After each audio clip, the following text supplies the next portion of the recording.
Assalamualaikum, hörmətli görürmənlər. Washington Munbiriga hoş geldinglar. Bugün Washington Munbirimizning 5-ci sanını görüp atsızlar. Munbirimizning mazkur sanında diqqətinizə 26 oktyabr Washingtonda bo'lib o'tgan alayda bir voqeaning naq maydon ahvolini sunamiz. Ma'lum bo'lgandek, Amerika Davlat Majlisining Tamlantos kishilik huquq komiteti 26 oktyabr guvohlik berish yig'ini o'tkazdi.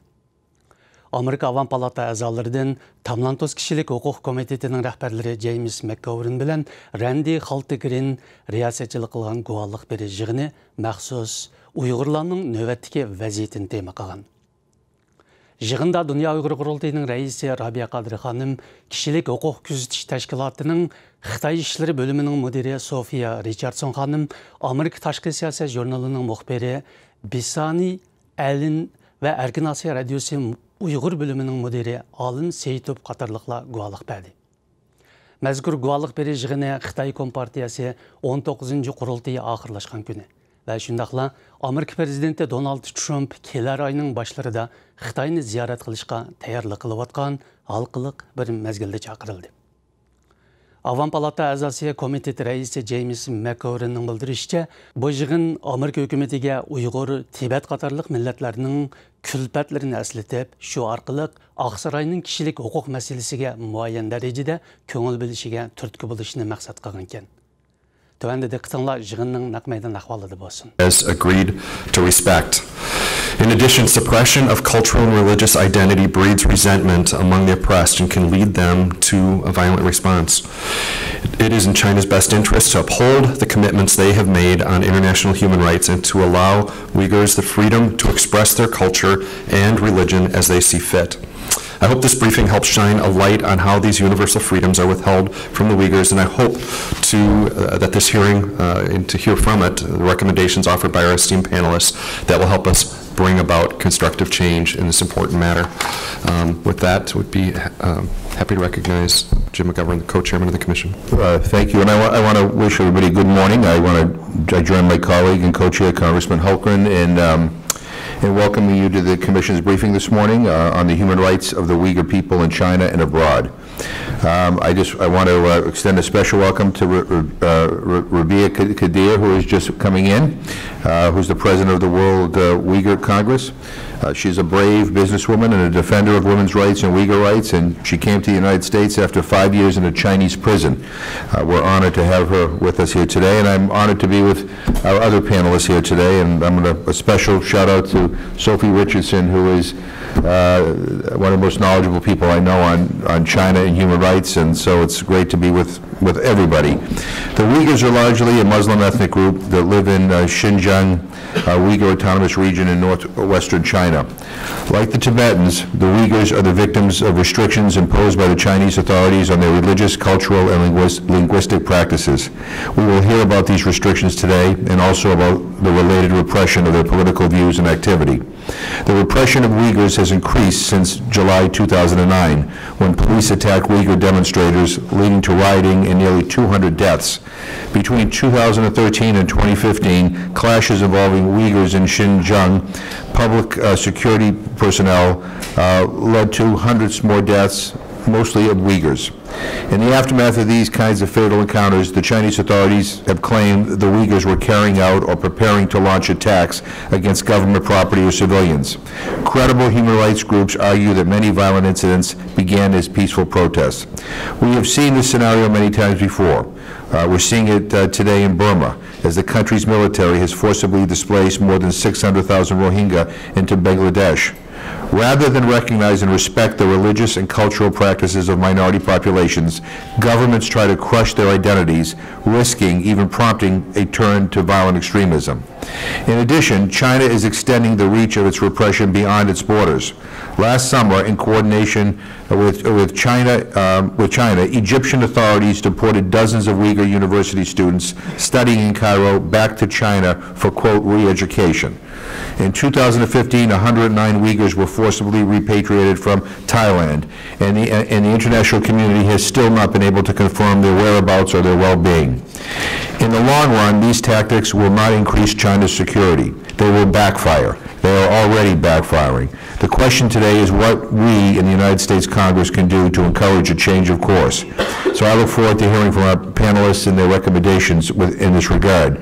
Let me close by encouraging more attention to the cases of Uyghur prisoners of conscience like Ilham Tohti. Mr. Tohti is an economics professor known for his research on Uyghur-Han relations and his advocacy for the implementation of regional autonomy laws in China. In 2014, he was accused of separatism and given a life sentence. His case is part of the Commission's Defending Freedoms project, but more action is needed. So I encourage people to speak out on his behalf. Thank you, and I yield back my time. Thank you, Co-Chairman McGovern. I do want to thank our panelists so much for being here. This is such an important topic.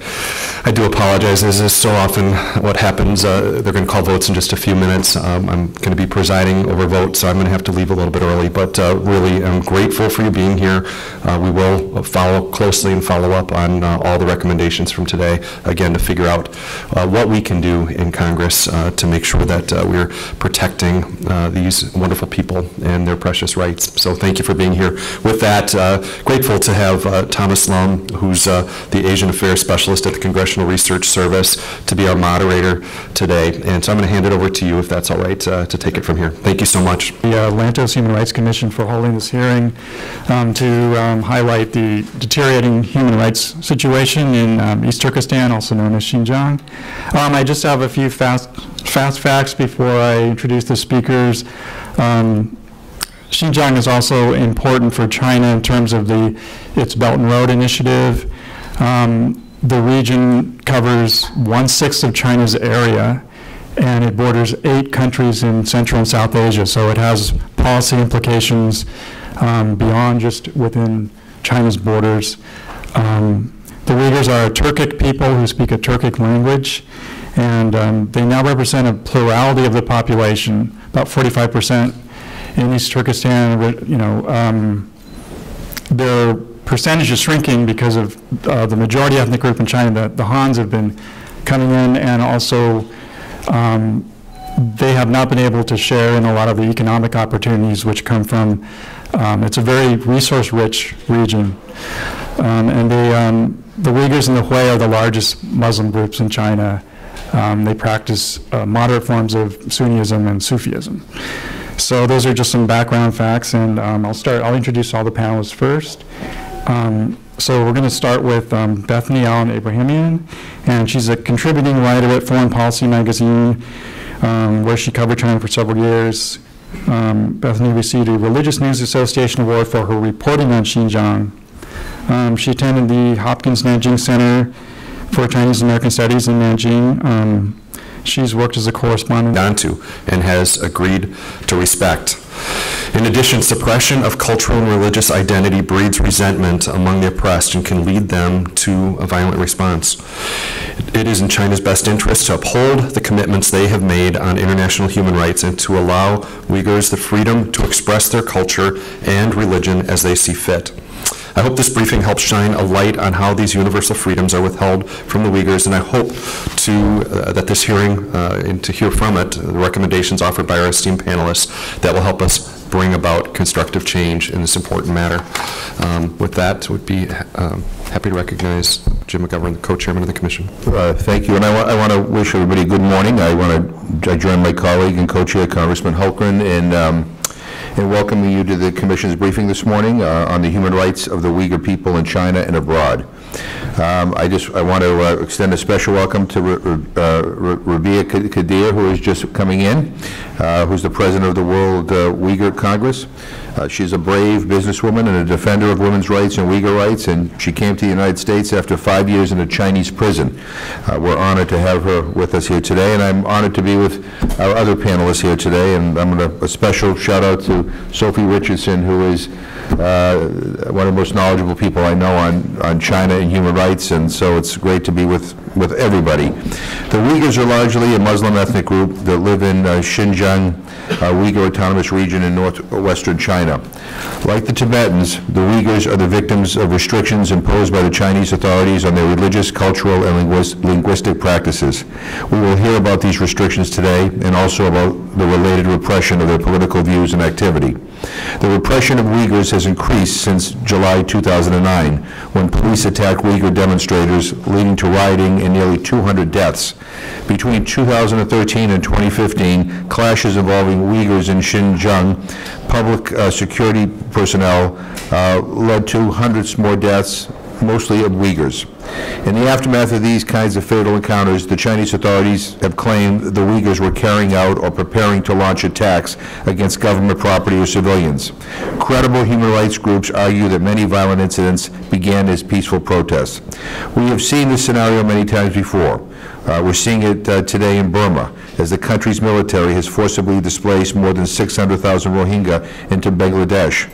Rather than recognize and respect the religious and cultural practices of minority populations, governments try to crush their identities, risking, even prompting, a turn to violent extremism. In addition, China is extending the reach of its repression beyond its borders. Last summer, in coordination with China, Egyptian authorities deported dozens of Uyghur university students studying in Cairo back to China for, quote, re-education. In 2015, 109 Uyghurs were forcibly repatriated from Thailand, and the international community has still not been able to confirm their whereabouts or their well-being. In the long run, these tactics will not increase China's security. They will backfire. They are already backfiring. The question today is what we in the United States Congress can do to encourage a change of course. So I look forward to hearing from our panelists and their recommendations in this regard. Let me close by encouraging more attention to the cases of Uyghur prisoners of conscience like Ilham Tohti.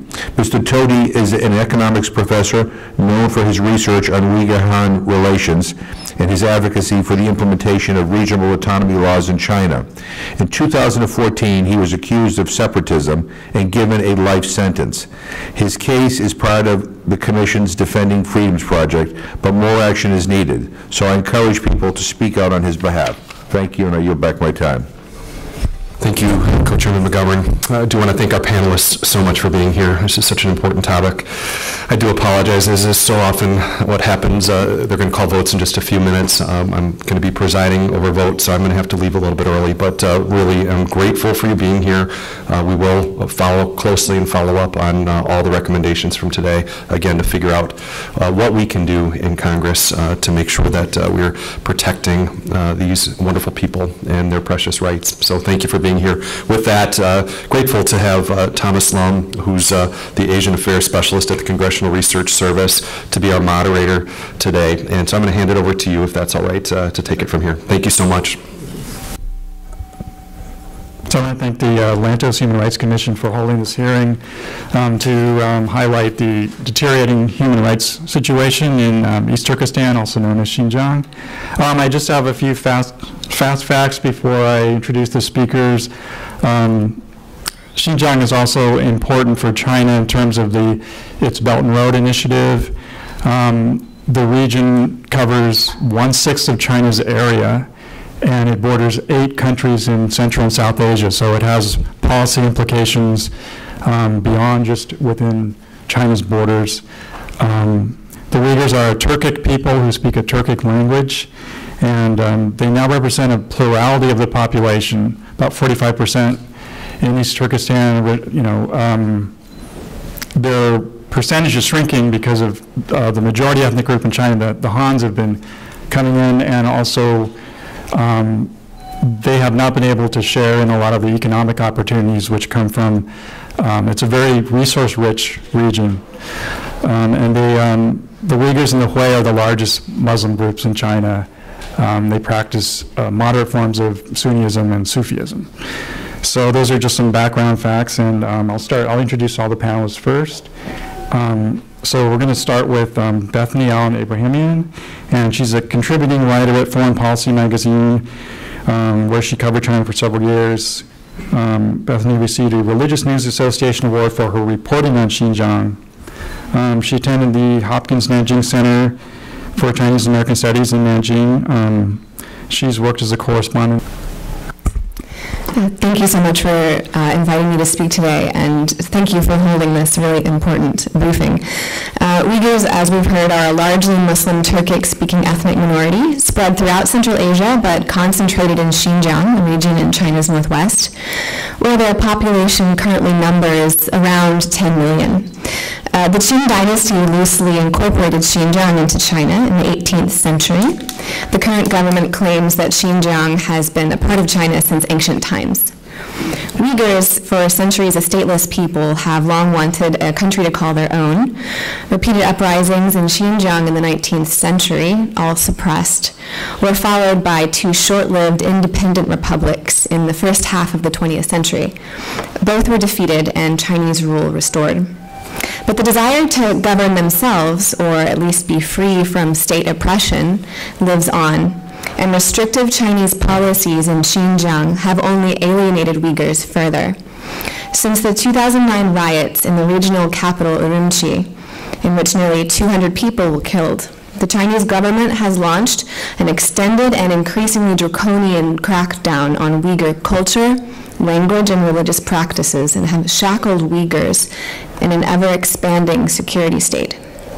The Chinese government is reaching into ever more intimate corners of Uyghur life as it seeks to control how they eat, pray, and learn, what they read, where they travel, when and how they gather together, and what language their children speak. Civil servants, government employees, and students are not permitted to fast during the holy month of Ramadan. They may not wear headscarves and may face restrictions on daily prayer. Some religious attire, including beards, face veils, and religious logos, may also be restricted.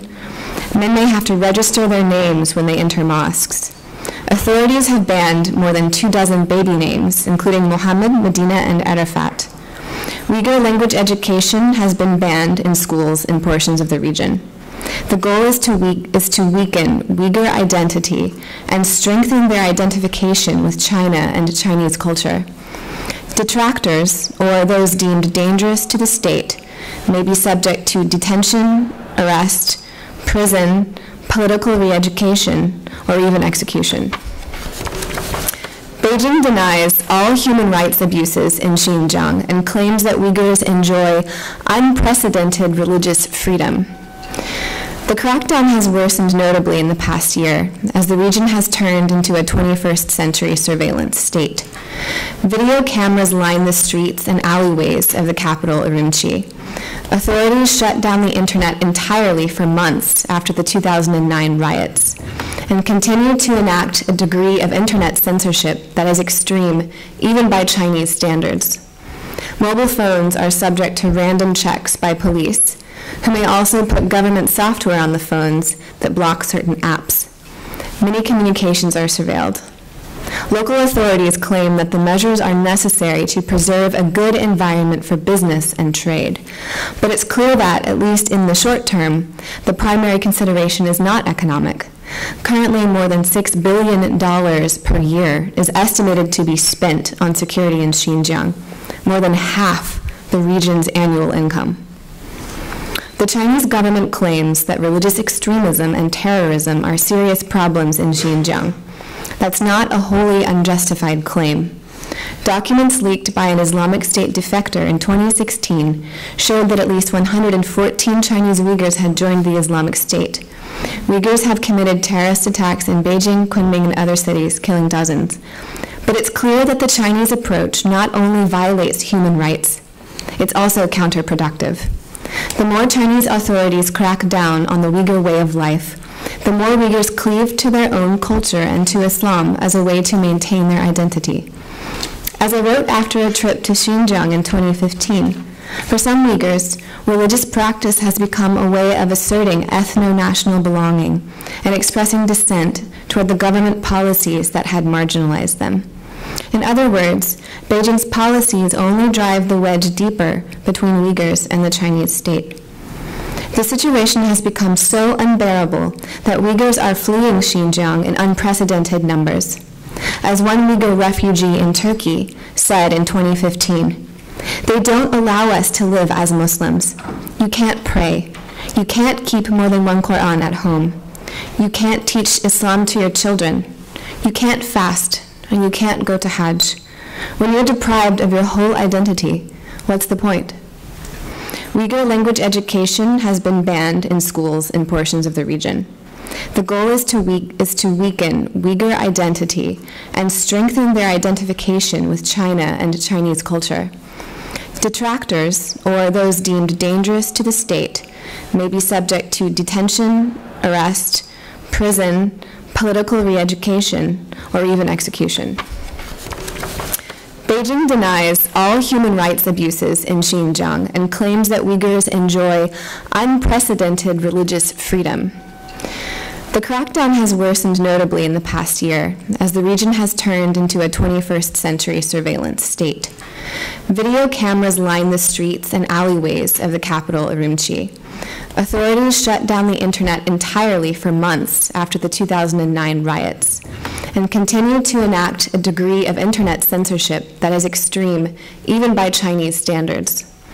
Mobile phones are subject to random checks by police, who may also put government software on the phones that block certain apps. Many communications are surveilled. Local authorities claim that the measures are necessary to preserve a good environment for business and trade. But it's clear that, at least in the short term, the primary consideration is not economic. Currently, more than $6 billion per year is estimated to be spent on security in Xinjiang, more than half the region's annual income. The Chinese government claims that religious extremism and terrorism are serious problems in Xinjiang.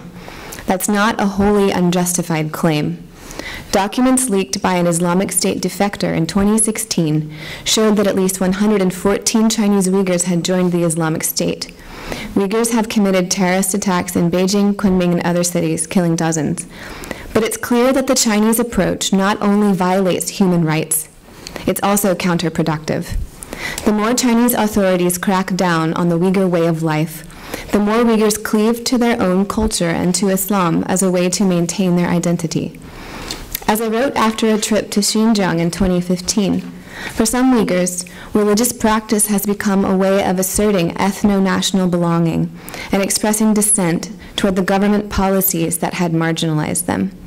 In other words, Beijing's policies only drive the wedge deeper between Uyghurs and the Chinese state. The situation has become so unbearable that Uyghurs are fleeing Xinjiang in unprecedented numbers.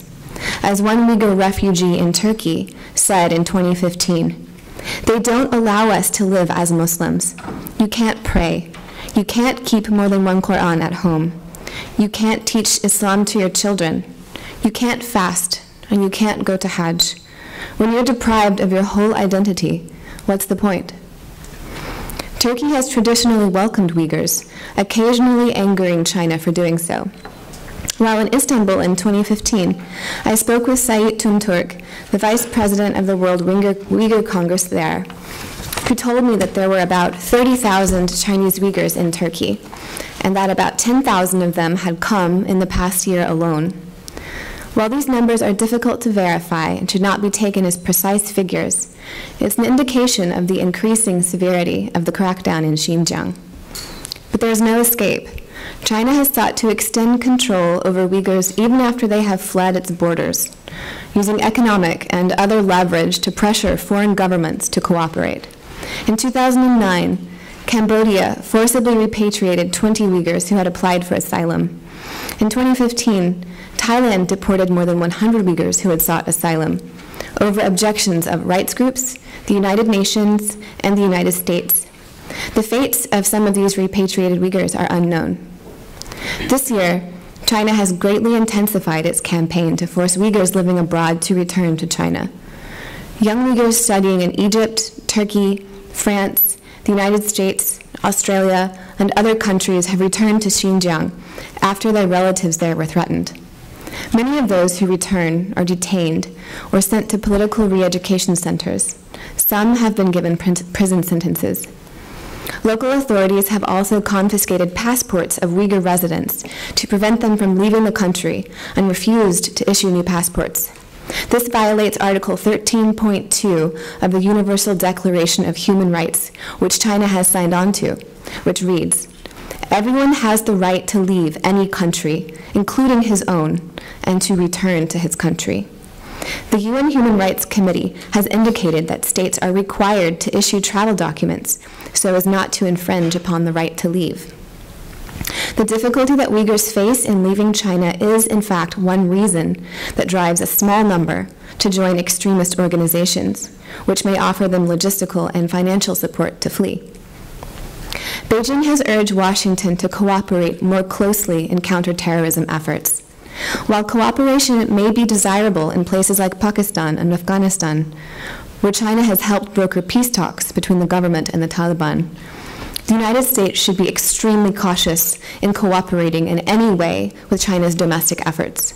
The complete lack of transparency and the near total media blackout in Xinjiang, combined with systematic human rights violations and the lack of an independent judiciary, means that it's difficult to know when Beijing is telling the truth about those it claims to be terrorists.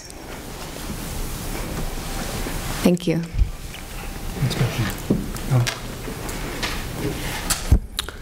Good morning. First, I would like to thank Representatives James McGovern and Randy Hultgren for inviting Radio Free Asia to testify at this briefing on Uyghur human rights in China and abroad. While the international community is focused on the global crisis posed by North Korea's nuclear weapons and the ethnic cleansing of the Rohingya people in Burma, the Chinese government has been quietly building what has been perceived to be a high-tech police state in the Xinjiang Uyghur Autonomous Region.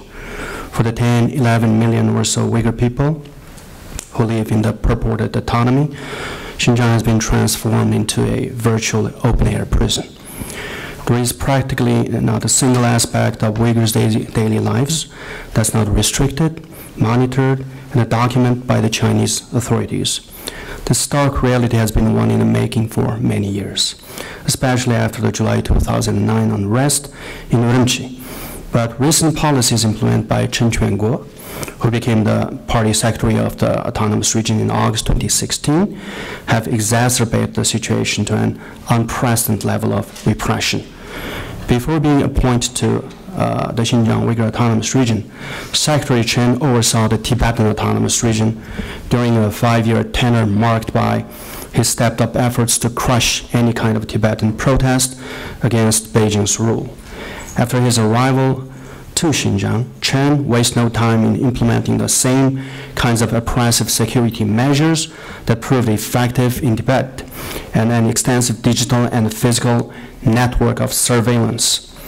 In the past 10 months, RFA Uyghur Service has reported on Secretary Chen's initiatives to set up what are called convenience police stations every 500 meters in every major city.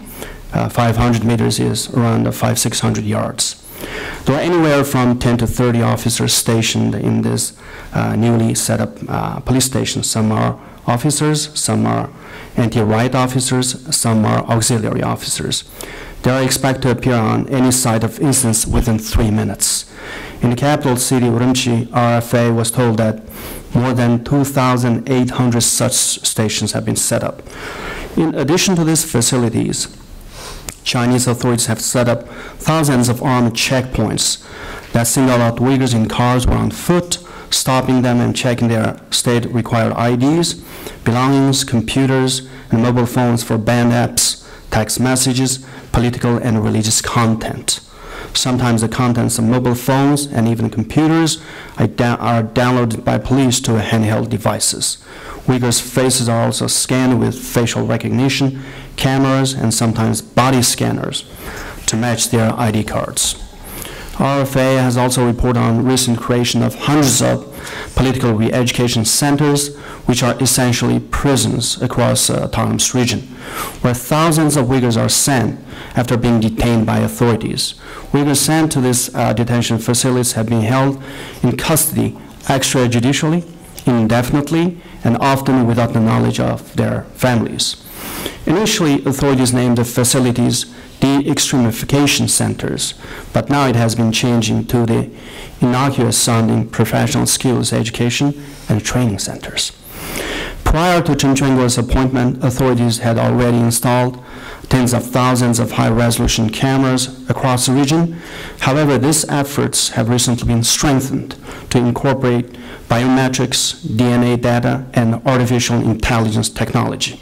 Many Chinese companies assist local authorities in identity verification by installing facial and even iris recognition high-resolution cameras and integrating them with computerized surveillance police system.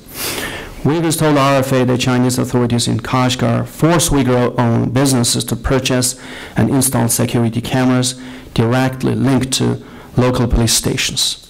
Authorities now go beyond checking mobile phones and laptops at checkpoints, sometimes indiscriminately confiscating enormous amounts of personally owned technology from thousands of Uyghurs at a time. For example, in August in Urumqi, authorities request all of the residents' business owners to submit their personal ID cards, cell phones, external drives, portable hard drives, notebook computers, and media storage cards, and any other similar device for registration and scanning. Uyghurs told RFA that many are giving up their smartphones and devices and reverting back to using older mobile phones to avoid the hassle of having authorities confiscate their phones and scrutinize content deemed sensitive. Authorities have also implemented a reward system for Uyghur informants, promising up to 5 million yuan, which is around 725,000 US dollars, to report any suspicious individual, any activity, or so-called two-faced Uyghurs. RFA report that anyone exposing high-ranking members of the Uyghur community involved in so-called suspicious activity will be handsomely rewarded by the authorities. Some believe that such policy has the effect of sowing distrust within the Uyghur community and turning any ordinary Uyghur into a government informant.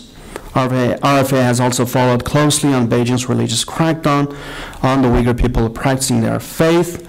Authorities have essentially criminalized Uyghurs expressing and participating in the cornerstone of their cultural identity. In recent years, Uyghurs making a pilgrimage alone, praying in public, growing a beard, wearing a scarf or a long dress, and teaching religion to minors, even their children in privacy of their own homes, have been outlawed. Recently, RFA has found that authorities have begun to confiscate Qurans, prayer rugs, and other religious items from households. RFA has also reported that authorities have turned Uyghur mosques into Chinese Communist Party propaganda centers by replacing holy texts on the walls with state propaganda banners and slogans, forcing religious clergy to conduct flag-raising ceremonies and give patriotic sermons praising CCP before the prayer service begins in the mosques. China has also banned certain Uyghur baby names with religious connotations, such as Muhammad, Medina, and Fatima, forcing parents to change them into government-approved names. Authorities have also labeled the concept of halal diet among Uyghurs as an indication of religious extremism. RFA report that fasting during the holy month of Ramadan has become almost impossible for the Uyghur people, especially farmers, as Chinese officials embed in their homes to live, eat, work, and sleep with them in order to ensure compliance with official policies.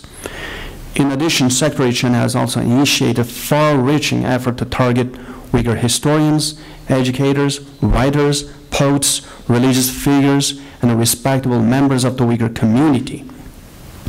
Uyghur official civil servants can be demoted or dismissed by authorities if they publicly support the Chinese Communist Party, but hold personal views to the contrary. Concerned Uyghurs have told RFA that they believe the goal of this far-reaching purge is to effectively deny the very existence of Uyghur history, culture, and identity in China. The use of Uyghur language and Uyghur language textbooks have also been banned from kindergarten to university level education in several prefectures, including Hotan. The Chinese authorities have ironically called it as part of efforts to promote bilingual education. RFA report that the local authorities issued a directive to terminate the use of all textbooks in favor of Chinese textbooks, starting with curriculums this fall in these prefectures. Also banned the use of Uyghur language, Uyghur signs and banners on campuses. Some Uyghur intellectuals and activists view China's fast-track push to assimilate the Uyghur people as nothing short of ethnic, religious cleansing. Persecution of Uyghurs is not only limited to Uyghurs in China, but overseas as well. RFA report this summer on China's long arm reaching into Egypt, an American ally in the Middle East, to target Uyghur students studying in Cairo. It's unclear why Chinese authorities request that thousands of Uyghur students studying at Al-Azhar University to return to China. But RFA learned that the authorities made clear after their parents and loved ones faced detention if they did not return. Many of the students who did return were disappeared by the state authorities. News of this detention alarmed many Uyghurs, students remaining in Cairo, who then refused to return. These students were then arrested by Egyptian police, aided by Chinese agents.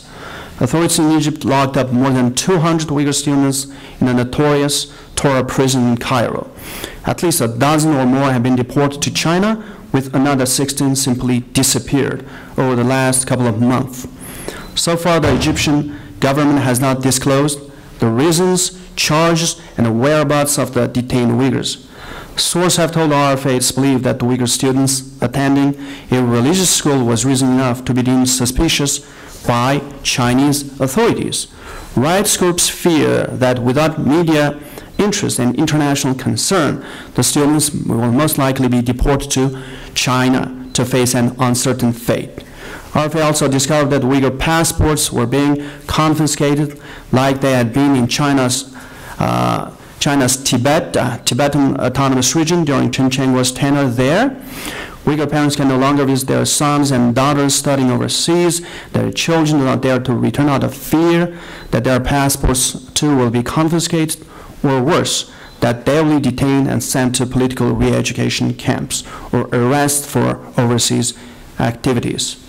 In conclusion, the unprecedented level of surveillance and repression has created what rights groups see as an atmosphere of terror, suffocating the soul of the Uyghur people. While the Chinese government uses a pretense of maintaining stability and fighting terrorists and extremists in the Xinjiang Uyghur Autonomous Region, many Uyghurs feel this sweeping policies were designed to do nothing more than target and punish the entire Uyghur population in China.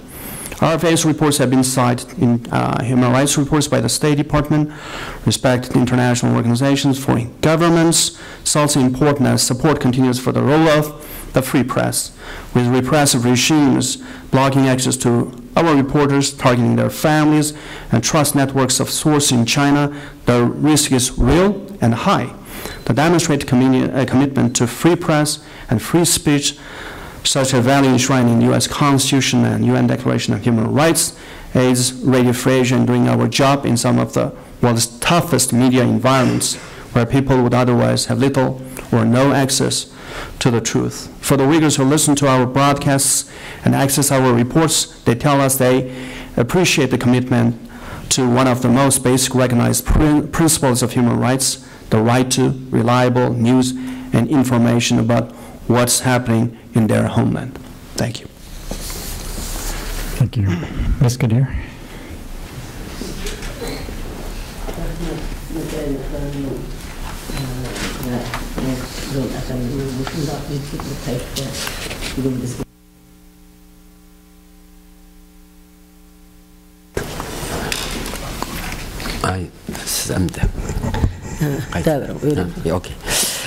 Good morning.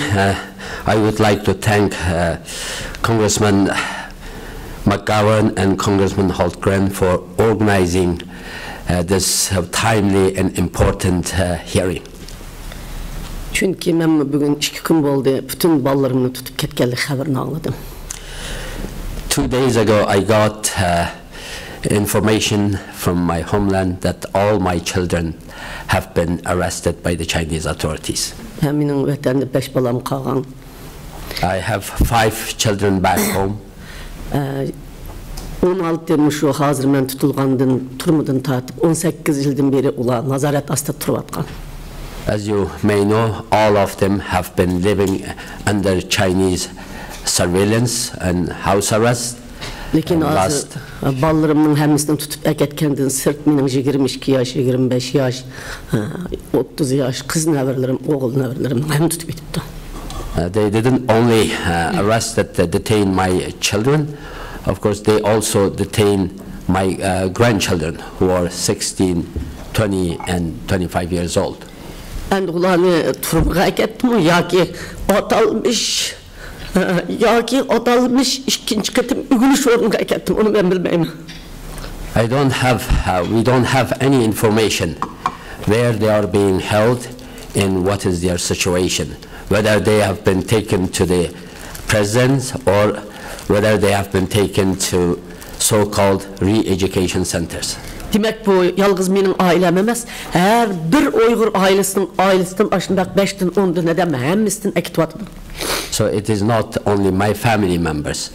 Many family members of the Uyghurs in East Turkestan have been arrested by the Chinese authorities and suffering. Hem sözüm neymiş benim yardımcım tercüme kılıp okup versin sizlerge vaxtlanmay. So I prepared a written statement and I would like to ask my assistant Omar Kanat to read my written statement. Thank you very much to the co-chairman of the Tom Lantos Human Rights Commission, Congressman Hultgren and Congressman McGovern for organizing this briefing and providing an opportunity to brief you all on the current situation the Uyghur people faced in East Turkestan. For decades, the Chinese Communist Party has pursued repressive policies in East Turkestan in order to maintain control and exploit the resources of the region, creating tension and dissatisfaction. Over the past several years, especially after Xi Jinping took over the leadership of the Chinese Communist Party, the situation in East Turkestan has become more severe. Repression of religious rights, freedom of movement, linguistic rights, arbitrary detention, and extrajudicial killings have intensified. Recent legislation passed at the national and the regional levels shows that Uyghurs are a particular concern. The national counter-terrorism law's definitions of religious extremism and terrorism are overly broad and vague, criminalizing legitimate religious expression and undermining the ability of independent observers to report on events that take place in East Turkestan. The fact that East Turkestan is the only area where these national counter-terrorism laws are implemented underscores Uyghurs as the targets, as China specifically targets religious practice and places heavy restrictions on the transmission of information on events in East Turkestan. Chinese authorities have also increased raids on Uyghur homes and are now confiscating Qurans, prayer rags, and other religious literatures and objects. The Uyghur language is being completely eliminated from the education system. These policies are aimed at assimilating the Uyghur population by making it impossible for them to speak their language, practice their religion, and speak their minds freely in any degree. Thousands of Uyghurs are being indefinitely detained in so-called re-education centers across East Turkestan, where Uyghurs undergo political assessment for religiosity and attitudes toward the Chinese government. Uyghur students studying abroad are being forced home and into these camps, where they often disappear or transfer to prisons to serve longer sentences. My own family has suffered in this ongoing crackdown. They have disappeared in these re-education camps. 3 of my sons, Kahar, Ablikim, and Alim, and my daughter-in-law, Aygul, have been detained. But we have no details about where they are being held. My 30-year-old granddaughter, Kadriya, Kahar's daughter, was also detained 3 months ago. And the authorities have refused to give any information about why she is being held or where. My sister Khalcham, her son Imam, and my brothers Ahmad Jan and Ghani have also been detained in the past few months with no information being given to their families. A year ago, my sister Atikam, her daughter and son-in-law were also detained. Many other Uyghur families suffer similar circumstances, their relatives being taken away with no reason and with no indication if and when they will be released. Uyghurs are being cut off from traveling overseas and even communicating with friends and relatives overseas, both by phone and internet. Many of those who have tried to escape overseas have been forcibly repatriated in violation of international law. Thailand deported more than 100 Uyghurs in 2015, and Egypt has deported more than 2,000 this year. I want to bring your attention to the case of Buzainab Abdurrashid. Chinese version of her name is Buzainafu Abdurrashidi. She returned home from studying in Egypt in 2015 and was detained this March in Urumqi. She was then sentenced to 7 years in prison after a secret trial. No information about charges have been made available. Her family were not informed. The young Uyghur woman was pregnant at the time of her arrest and planning to join her husband in Australia. Her current health is unknown.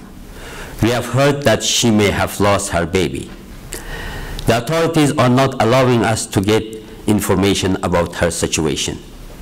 We believe that Buzainab is just an innocent Uyghur woman. She has committed no crime. She is being punished only for traveling abroad and engaging in religious studies. Uyghurs saw a massive expansion of police force in their homeland this year, with over 90,000 positions advertised this year alone. Checkpoints have been established throughout the countryside as well as in the cities, and reportedly stop Uyghurs while allowing Chinese through. Though video cameras have for years been used in what China calls sensitive locations, such as inside mosques, now tens of thousands have been set up around cities to ensure that there is nowhere people can go without being monitored. Uyghurs are tracked by camera, police officers, and other officials, and online through technology by apps that the authorities require them to download onto their phones, and GPS satellite trackers on cars. This is all being done in the name of security, but is dangerously out of proportion to any threat, and is a violation not only of international laws, but China's own constitution. The securitization of East Turkestan could inspire other authoritarian regimes in the region with disturbing implications for human rights around the world. The world must pay attention to the human rights abuses in East Turkestan as China expands its influence in Central and South Asia and the rest of the world. Therefore, I urge U.S. government to vigorously work to ensure the Uyghurs' merit grievances are heard, and that China change its repressive policies on the Uyghurs in East Turkestan. The Chinese government has already committed crimes against humanity and unspeakable atrocities in East Turkestan. But it's not too late for Chinese government to lend an ear to the people and ultimately change its ways. I offer the following recommendation to the U.S. administration. Given the fact that it is extremely difficult to ascertain facts on the ground in East Turkestan, the U.S. administration should exercise extreme skepticism regarding China's narrative that the increased securitization and militarization in East Turkestan are justified in fighting terrorism and religious extremism. Uyghur issues should be prominent in upcoming dialogue with China, such as strategic and economic dialogue and the human rights dialogue. Push China to ease its repressive policies in East Turkestan, which have been the root cause of all problems in the region. Make efforts to investigate the situation in East Turkestan by regularly sending U.S. Embassy staff to the region to gather information on the ground. Set up a consulate in Urumqi to monitor the ongoing situation.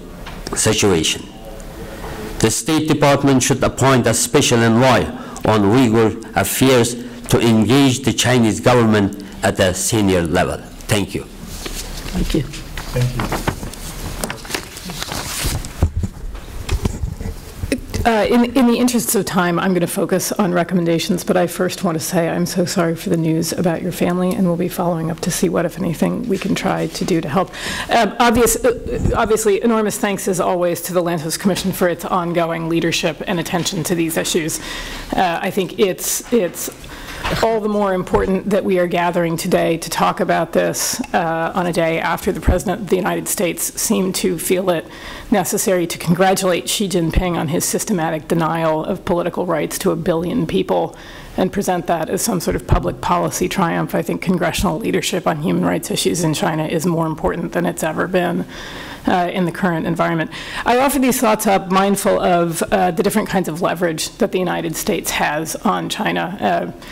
There are many forms. They need to be used more vigorously. Those include the fact that the Chinese government doesn't like being embarrassed, especially doesn't like being called out by a coalition of different governments. China wants a certain cooperation on certain kinds of issues from the U.S. The U.S. can certainly put that to good use.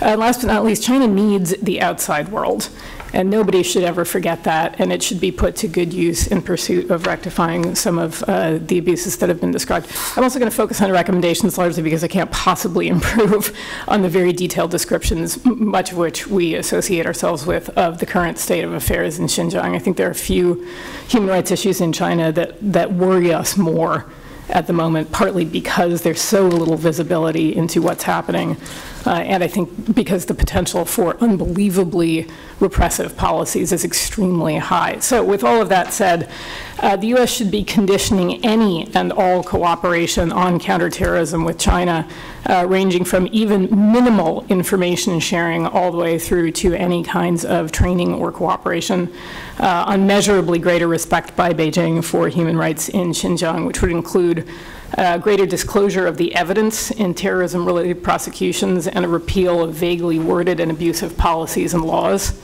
I think the U.S. must keep pressing publicly for the release of individuals who've been wrongfully detained for peaceful advocacy.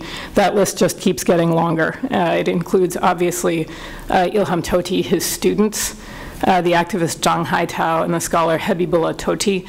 The U.S. should also keep asking what happened to all of the men and boys who were disappeared in the wake of the July 2009 protests. We documented at least 3 dozen.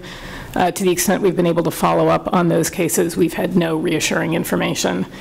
Third, the U.S. should examine and tighten the export control list to prohibit any transfer of technology that enables the security apparatus in Xinjiang to collect Uyghurs' biometrics. We've written a lot in the last couple of months about things like forced DNA testing and the use of voice pattern technology. We think this is being disproportionately used and to some extent field tested in Xinjiang. We have some evidence to suggest the involvement of U.S. companies. This is certainly something that the Congress can do some more work on. The U.S. should be pressing countries with Uyghur communities, including Egypt and Turkey, to not forcibly return Uyghurs to China without those individuals being given an opportunity to properly contest their cases before an independent and impartial court, as is required by international law. I think it's also imperative that U.S. embassies in those countries, first of all, get briefed up on what a Uyghur is, what might happen to them in that country, and they should be poised to intervene on behalf of those communities when they come under pressure. I think the 20 people who were sent back from Cambodia might be in very, very different circumstances now if the U.S. ambassador had showed up and said, please come take sanctuary in the U.S. embassy compound. I think that situation would have played out very differently, and I think we're only going to see it more, and the U.S. needs to be prepared to weigh in. The U.S. can and should ensure that Uyghurs in the U.S. are not subject to threats, harassment, or other reprisals issued by Chinese authorities.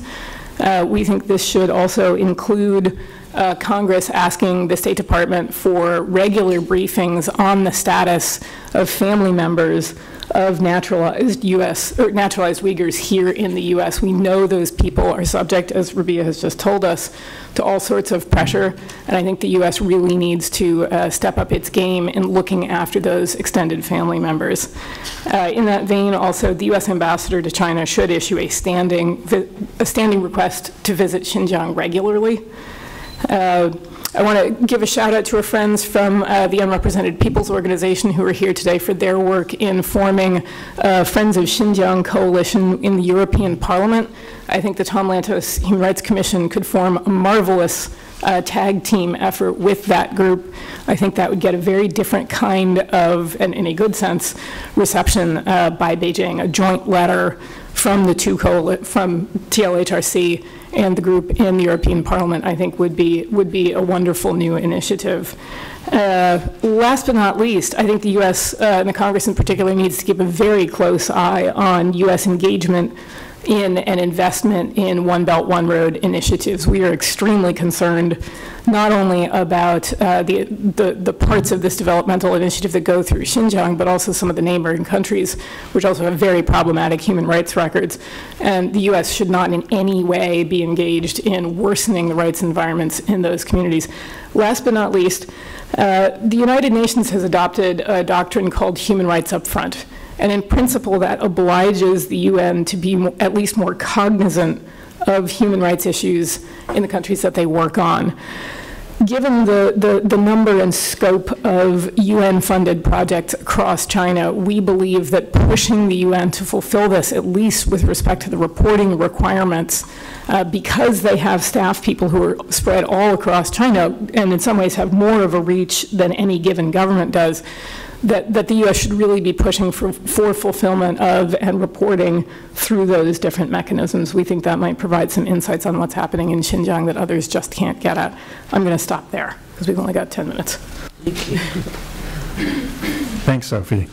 I think all those recommendations are very concrete and within the realm of possible. I'll just make a few comments and then open the briefing to questions. One is that it's true that the Rohingya has been in the news a lot lately, and it kind of raises a question of how you get human rights issues in China, in the news. And it's unfortunate. China seems to have a kind of strength where there are so many groups in China that are being repressed, and human rights abuses are so widespread and they're so multifaceted that where do you start? So if the U.S. government was to sit down with the Chinese government, which groups does it emphasize? That's sort of China seems to have a strength by getting worse in a way. The worse things get in China, the more strength it has in terms of our own leverage. Another thing that struck me is all of these repressive activities going on in Xinjiang seem to happen because of Xinjiang's isolation, and some of that may be geographical, some of that may be Chinese policy, just a lack of people being aware because they can't get out there. So those are just some thoughts, but I do have a lot of comments about some of your recommendations, Sophie, but I'm going to leave that for the audience. So questions?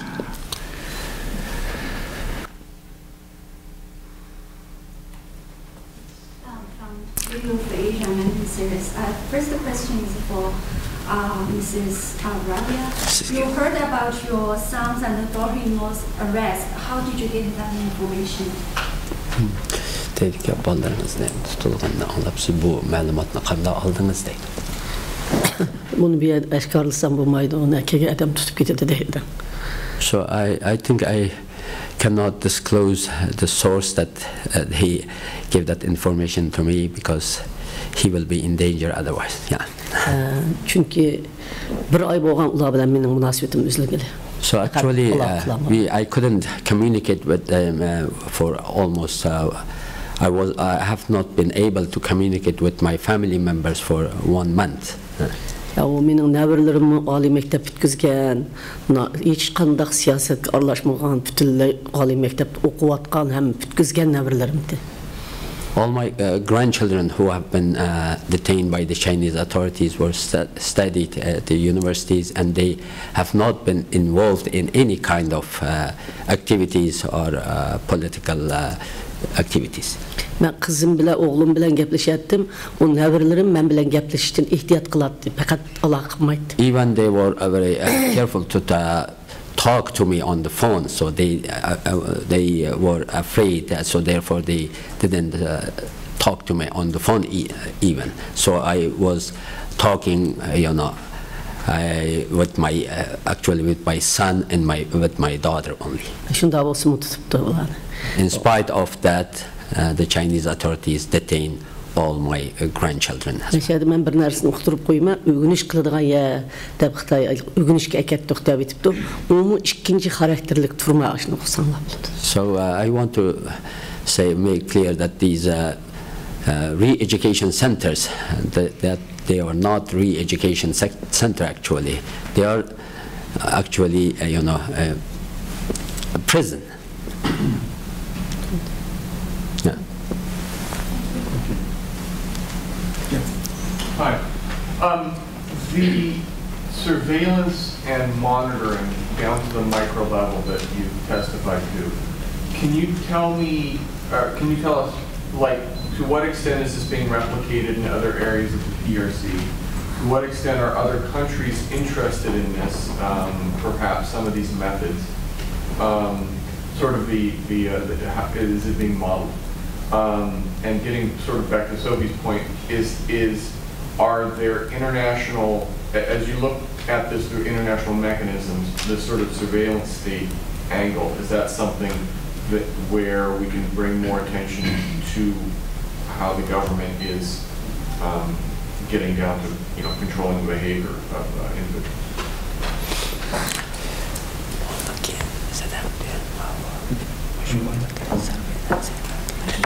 I can address briefly other countries that are looking to China in terms of replicating their models of surveillance and censorship. So what we've previously seen is that countries like Iran, Zimbabwe, Turkey, and Russia have looked to China for their internet censorship model. They see it as something that they want to emulate. No one does it as well as China yet, but those countries have previously looked to China.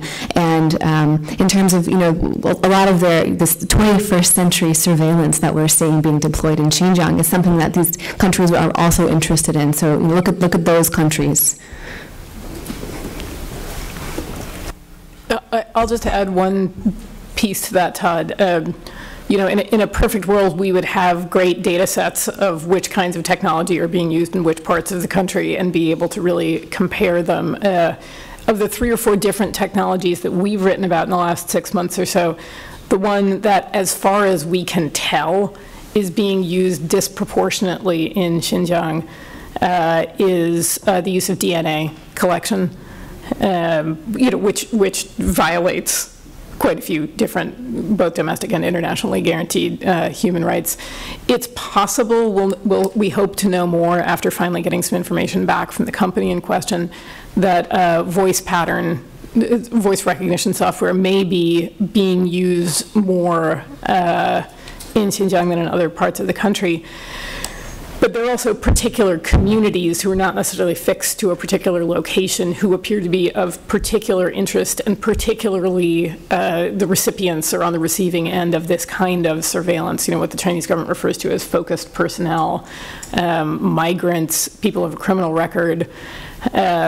And so if you happen to be, for example, a former drug user who's standing in downtown Nanjing, you're probably as subject to certain kinds of surveillance technology as just an ordinary person who's standing in Xinjiang. So it's hard to give you a good answer for what it looks like nationally, but certainly some of these technologies and sort of the impulse to try them out, I think, has been Xinjiang authorities and particularly the police there working with companies that are closely affiliated either with the government or the military. It really seems to be the leading laboratory across the country in a really alarming way. You know, and of course people have just virtually no effective ability to say no or to challenge having been treated this way. Yeah, if I may add a few points. First, a couple of experts actually, when they researched the situation of the human rights of the violation of the Uyghurs by Adrian Zenz in Germany and James Leibel in Australia, you know, they wrote about a big piece, appeared on Jamestown website just a month ago, I think. And Adrian Zenz, being a German, he specifically compared the situation of the Uyghurs and the current policies introduced by Party Secretary Chen Quanguo, very similar to East Germany under the socialist government, and by the East German Stasi, they called kind of like the KGB there. So they were able to physically monitor pretty much the whole population there. But what is happening now with the Uyghur population is from Chinese government, you know, reports and from the information you get from them is this is, as many experts describe, this is either a police state or security state, whatever the name is. This is a high-tech one. This is, you don't have a place to hide. Everybody has a phone today. Then your phone is a listening device. Your phone is a tracking device. Your phone is a thing they can get everything they want to get. So for the Uyghurs, in the past at least, you know, if there is KGB watching you outside of your house, that he is outside of your house. Inside of your house, maybe you can still quietly say something. Now, for the Uyghur population, you don't have this kind of privacy. As Sophie and others stated earlier, you know, the Xinjiang Uyghur Autonomous Region has been used as kind of like a testing ground. We're now beginning with nuclear weapons, then later maybe the organ harvesting. I think they start after when they found out with eating gutmen and all that, they start with the Uyghur prisoners. Now they're testing everything else. Then they gradually expand to rest of China. And the Yu Jingshen, China's security czar, who visited the Uyghur Autonomous Region more than a month ago, he specifically stressed the importance of using big data and artificial intelligence to basically to control, to manage and surveil the region. And he said he was inspired by the movie of Tom Cruise, Minority Report. That's the way they want to prevent whatever is supposed to happen. So you could see this is a high-tech security, if not police state, that is being replicated in the rest of China. Maybe replicated by other authorities and governments in the future that we do not know. Thank you. I'd like to add just one comment, one item to the list of recommendations for Congress. One of the most important things that Congress can do, and has already been doing, is to fund Radio Free Asia's Uyghur service. That is an incredibly vital source, unequaled source of information. So much of what we know, what was said today in this room, comes from Radio Free Asia and their networks and their sources. Earlier this year, the president's budget request he wanted to zero out the funding for RFA's Mandarin service. Congress restored that funding, for which we are very grateful. In future years, Uyghur service funding for RFA must be protected. Thanks, Bethany. Yeah, it's always important. We second that emotion, by the way. Right. Thank you. Right, and there are other, National Endowment for Democracy, lots of different organizations that we fund that we should keep funding. Should we do one more question, you think? Okay. I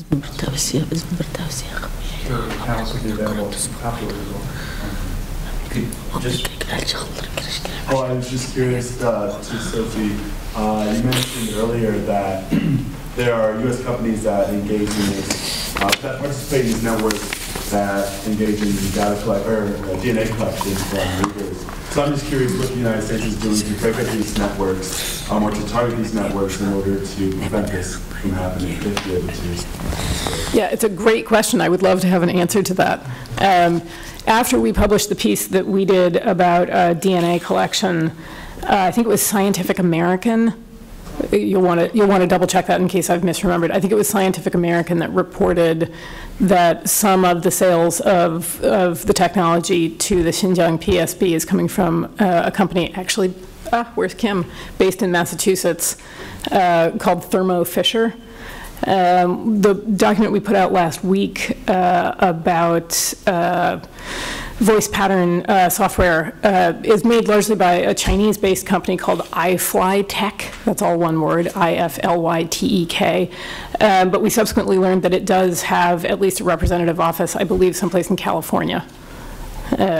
And we're certainly having discussions with various congressional offices about looking particularly at what those two companies are doing, but also looking more carefully at what other technology is being sold. I mean, we do find ourselves, I think, at a point in history when China is capable of manufacturing a certain amount of this technology itself, or it's possibly buying what it's buying from the US or, for example, from Germany, mostly to be able to replicate it and make it itself.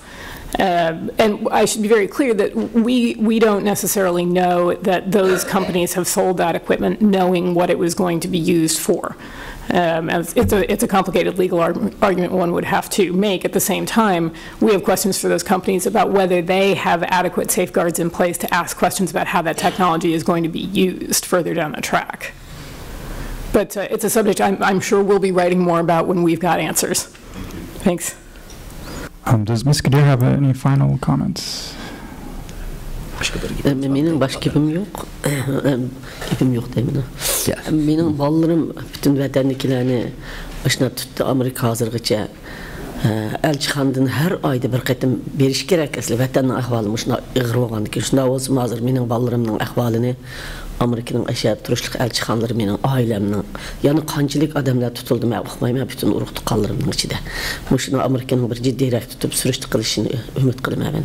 Həm Xitay hökumətimin özlərinin bir kongressdən bir narsa çıxarışını ümid qilməm. So I would like to ask again the U.S. administration to